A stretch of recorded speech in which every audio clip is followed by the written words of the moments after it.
Halo guys, jadi kita akan bahas mengenai perjuangan pergerakan perempuan pada abad ke-19 dan 20. Topik yang akan kita bahas pada hari ini, yang pertama, kondisi perempuan sebelum tahun 1912, yang kedua, usaha-usaha organisasi perempuan pada masa kolonial Belanda tahun 1912 sampai 1928, dan yang ketiga, hasil perjuangan organisasi perempuan Indonesia pada masa kolonial Belanda tahun 1912 sampai 1928.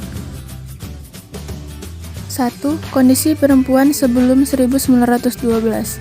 Usaha pendidikan bagi anak di Indonesia untuk pertama kalinya diberikan pemerintah kolonial Hindia Belanda pada tahun 1848. Kebijakan pemerintah saat itu adalah mendirikan sekolah bagi bumi putra yang bertujuan untuk menghasilkan pegawai administrasi Belanda yang terampil, murah, dan terdidik. Hasil pendidikan itu kemudian dimanfaatkan untuk memenuhi kebutuhan tenaga kerja dan industri. Sejak dilaksanakannya politik etis pada awal abad ke-20, ada upaya dari beberapa tokoh liberal, misalnya Van Deventer, untuk mengarahkan pendidikan bagi anak Indonesia demi pembebasan dari ketidakmatangan berdiri di atas kaki sendiri. Di lain pihak, kebutuhan akan tenaga-tenaga terdidik dan ahli telah mendorong pemerintah Hindia Belanda untuk mendirikan sekolah-sekolah secara berjenjang. Perkembangan sistem pendidikan pada masa Hindia Belanda tidak dapat dipisahkan dari politik etis. Hal ini membuktikan bahwa perubahan yang terjadi di negara jajahan, yaitu Indonesia, banyak dipengaruhi oleh keadaan yang terjadi di negeri penjajah, yaitu Belanda. Faktor-faktor sosiokultural yang mempengaruhi kondisi pendidikan perempuan sebelum tahun 1912. 1. Feodalisme. Feodalisme ini menyangkut adat feodal yang menarik garis pemisah yang tegas antara kaum laki-laki dengan kaum perempuan. Seorang gadis bangsawan dari tingkat rendah sampai atas pada waktu itu meningkat menjadi remaja, dimasukkan dalam masa pingitan yang tidak boleh keluar rumah lagi. Ini merupakan peraturan adat yang harus mereka turuti. Selama masa pingitan, semua hubungannya dengan masyarakat luar terputus sampai pada saat gadis-gadis tersebut dinikahkan oleh orang tuanya dengan pria lain yang sama sekali belum dikenalnya pada saat itu. Nah, seringkali suaminya ini bukan perjaka, melainkan juga orang yang lebih tua, bahkan sudah mempunyai istri yang banyak. Sistem adat feodal seperti inilah yang hanya menguntungkan kaum lelaki dan merupakan penindasan bagi kaum perempuan. Maka dari itu, perempuan-perempuan Indonesia perlu diperbolehkan untuk belajar dan mendapatkan pendidikan. 2. Budaya patriarki. Patriarki adalah penyebab penindasan terhadap perempuan. Budaya patriarki ini menjadikan kaum perempuan berada di bawah kedudukan kaum laki-laki. Perempuan dianggap sebagai makhluk rendahan dibandingkan dengan kaum laki-laki yang kedudukannya lebih tinggi.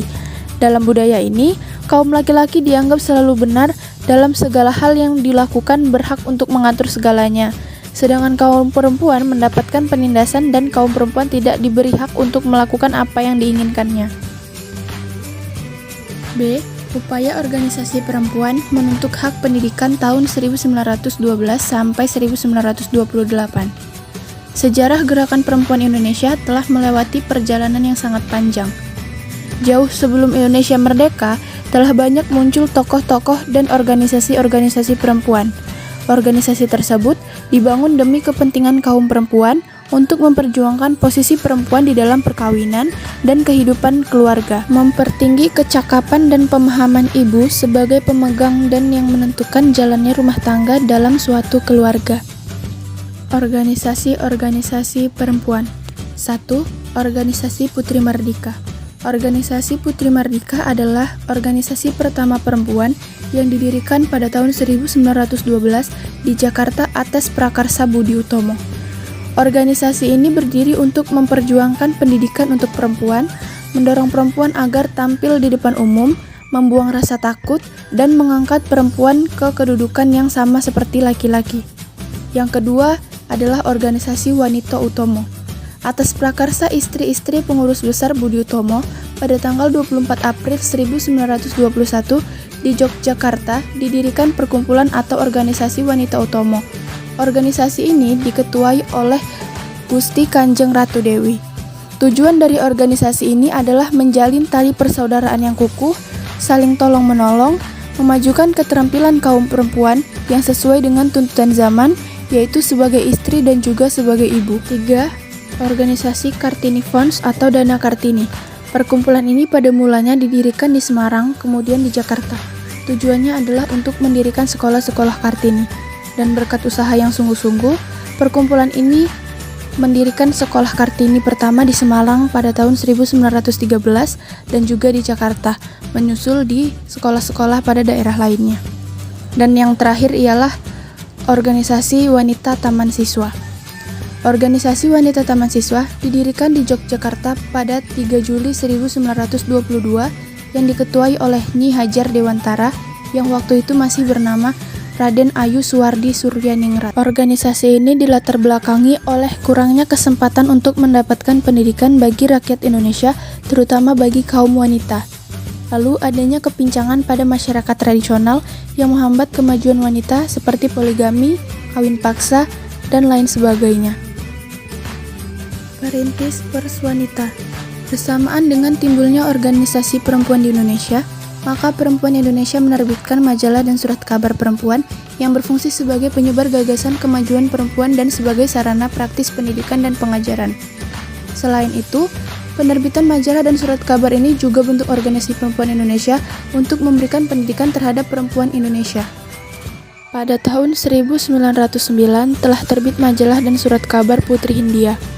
3 tahun kemudian, pada tahun 1912, di Padang terbit surat kabar Sunting Melayu. Majalah atau surat kabar pada masa itu dianggap terutama sebagai sarana untuk menyebarkan prinsip-prinsip kemajuan wanita dengan maksud memupuk kesadaran dalam kalangan anggota perkumpulan maupun pembaca-pembaca lainnya. Hasil perjuangan organisasi perempuan Indonesia menuntut hak pendidikan pada tahun 1912 sampai 1928. Yang pertama, terbukanya akses pendidikan bagi kaum perempuan Indonesia.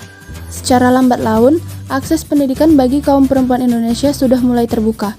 Akses pendidikan bagi kaum perempuan dari tahun ke tahun telah memberikan bukti bahwa perempuan Indonesia tidak hanya dijadikan dan dikatakan sebagai kaum yang rendah saja, namun perempuan juga mampu merubah kehidupan yang lebih baik, yaitu demi mendapatkan hak pendidikannya. 2. Munculnya sekolah-sekolah khusus bagi kaum perempuan. Sekolah-sekolah khusus kaum perempuan secara lambat laun telah didirikan. Salah satu contohnya adalah Sekolah Kartini yang didirikan pada tahun 1913 yang dapat menjadikan perempuan menjadi jauh lebih baik.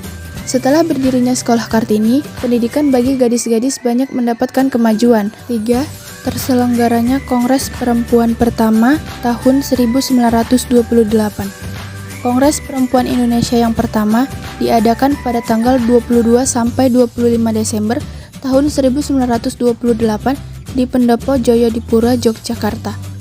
Kongres Perempuan ini diadakan atas inisiatif dari 7 organisasi perintis pergerakan perempuan Indonesia. Dalam rapat-rapat terbuka, dibicarakan beberapa persoalan mengenai wanita. Yang pertama, kedudukan wanita dalam perkawinan. Wanita dipilih, dikawin, dan dicerai di luar kemauannya. Lalu yang kedua, membahas mengenai poligami.